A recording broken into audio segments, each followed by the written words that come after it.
Today in Poland, the Prime Minister also announced another $117 million to help bring Ukrainians to Canada. 7,400 Ukrainians have already arrived since January 1st. That's according to the Immigration Minister's office. But there are now more than 2.3 million Ukrainians who have fled or forced to flee since the Russian invasion. How many more Ukrainians are on their way to Canada? How will they get there?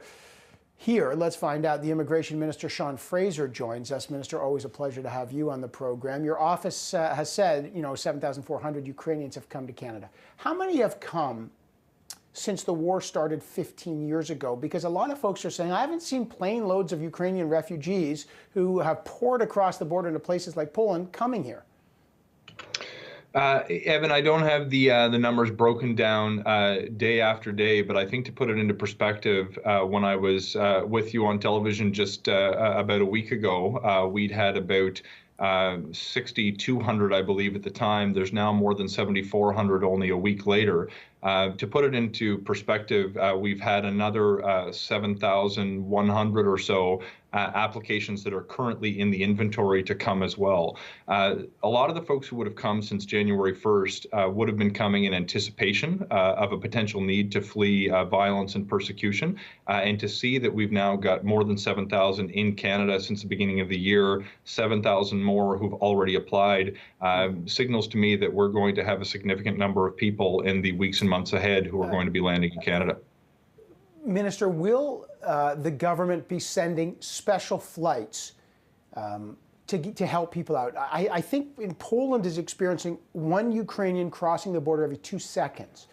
The numbers are almost mind-boggling, 2.3 million, as you know. So is Canada prepared to send special flights to get people here and to safety? We're having discussions right now with different players who are involved in the transportation sector, including some of the airlines who've made clear their willingness to make generous contributions to this effort, whether that means transiting people from Warsaw, Vienna, or Bucharest, or wherever people may find themselves to Canada, or whether it means transporting people within Canada when they arrive, is the kind of thing that we're having discussions about right now. We're willing to look at every possible option to make sure that we don't just give people approval to get here, but make sure that they can actually arrive and do well once they arrive. We're going to continue to work with anyone in the transportation sector who's willing to make a contribution to this effort, and we'll have more to say on that in the days and weeks ahead. Okay, so but fair to say you're working on some special flights with partners. Is that fair to say? We've had conversations about flights from the region. We've had conversations about flights internal to Canada. These are the kinds of things that haven't been formally arranged or locked down. So I hesitate to make an announcement before the details are worked out. But certainly these are the kinds of things that we're working on, yes. Okay. I have heard reports, and I've got sources who have said that your ministry is also working to get sick children who have had to, they need hospital care. They've had to leave Ukraine. There's not enough capacity in places like Poland, and that some hospitals in Canada, so that Canada will actually take children who need surgery and healthcare needs to Canada. Is that in the works? Evan, as I think you can appreciate, this is a deeply personal issue for me. This is something that I will do everything I can to help on.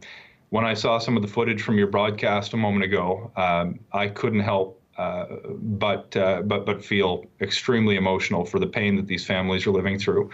To the extent Canada can help provide safe haven, not just for people who are facing persecution and fleeing war, but are facing extraordinary vulnerable circumstances, children who are in need care, dealing with pregnant would-be mothers who are facing bombings at maternity hospitals. I think there's a moral obligation on anyone globally who has the ability to make a contribution to do something that meaningful, to make an effort. So I'm going to continue my work to do whatever I can to help people in these particular circumstances.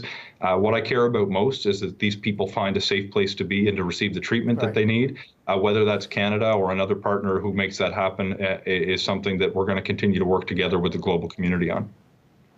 Okay. I know you can't confirm a lot, so we'll be watching for that. The Prime Minister was asked this today, and I want to know if you have an answer for it. How many Ukrainian refugees is Canada willing to take in? I know we've said there's an unlimited amount, but there's 2.3 million. We're only talking about sort of 7,000, another 7,000. Is Canada willing to take in 50,000, 150,000? Is there a ballpark figure you can give us? Look, if those are the numbers that we see, those are the numbers that we're going to process. We built a system that's designed on our visitors program because it has the capacity to respond to the demand that we see. This is a system that's used to processing in excess of 2 million applications a year. To the extent that we see 50,000 or 100,000, we're going to let them come to Canada. It's the reason that we developed the process that we've developed was because it was the program that had the greatest horsepower to get as many people here as quickly as possible. So if those are the orders of magnitude that we see, those are the orders of magnitude that we'll accept. Real quick on that, you and I spoke last week, and I asked you about the opposition saying you just drop all visa requirements for Ukrainians trying to get here, and you said it was difficult, it would take 2 weeks because there's systems and security issues, but we're now over 2 weeks into the war, and it shows no sign of stopping. Are you reconsidering dropping all restrictions and having visa-free travel now? Look, what we're actually seeing is that we're on track. I told you a week ago it would be 2 weeks. It's 1 week has passed, and we're still on schedule to have the system up and running 1 week from now. But what's most important to me is that people are getting here now under the expedited process that we put in place while the even faster system is about to come online. You led with your segment stating that there's already been more than 7,400 Ukrainians arrive in Canada. I've told you there's more than 7,000 that are in the inventory now to be processed. People are getting here now and getting here quickly. We're going to continue to see that over the course of the next week. And when the new system goes live, people are going to get here even faster. Right. So from my perspective, the system is showing that it can work already. Okay, just the last thing when I've got you, Minister. Today, the federal government announced an additional $117 million will go towards Canada's immigration measures for people fleeing Ukraine. Where exactly will that money go? So this money is the money that's being used to establish the new systems that we've announced. But what's really, really important is folks have been asking me from the beginning of this announcement, how are you going to manage this when the system is already under significant stress from the pandemic, from the substantial commitments you made on Afghanistan? This money is going to allow us to advance the new measures, get people here quickly, and make sure that to the extent possible, we don't jeopardize other streams of immigration. There could still be a short-term impact when we ask the system to do more in a hurry than it's accustomed to doing and been funded to do. But this funding in place is going to make sure we're not just pulling from existing resources to make this monumental step forward for Ukraine. We're going to properly fund it so people can get here without jeopardizing the integrity of the rest of Canada's immigration system.